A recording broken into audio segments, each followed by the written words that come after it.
Samantala, 15 natatanging young scientists pinarangalan ng National Academy of Science and Technology sa ika-13 Annual Scientific Meeting.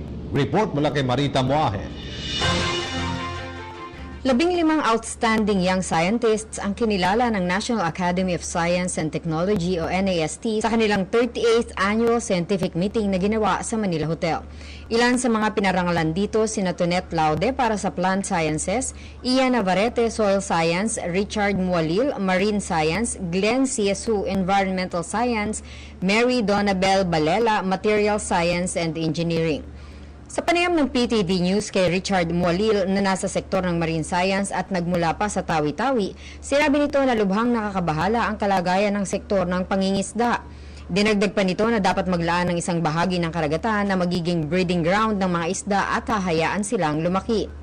Samantala, sinabi naman ni Jomar Rabahante sa sektor ng Applied Mathematics na bagamat marami ang nahihirapan sa math, hindi naman masusukat ang kahalagahan nito sa pang-araw-araw na buhay. Ayon kay Lunining Samarita Domingo, Executive Director ng NAST, ito ay isang attached agency ng Department of Science and Technology at siyang nagsisilbing advisor ng Pangulo at ng Gabinete ukol sa mga pulisiyang may kinalaman sa science and technology sa bansa.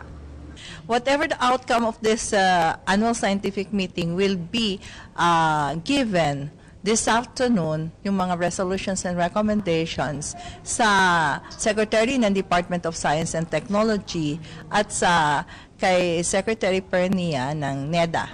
Kami din yung nagbibigay ng endorse sa Malacanang sa Presidente ng Pilipinas kung sino yung bibigyan ng karangalan bilang maging national scientist. Dumalo din sa awarding ang mga national scientist ng mga nakaraang taon. Present din sina DOST Secretary Fortunato de la Peña at NEDA Chief Ernesto Pernia. Para sa PTV News, Marita Muahe. Hi, ako si Ria Fernandez. Mag-subscribe na sa PTV YouTube channel. I-click lang ang subscribe button.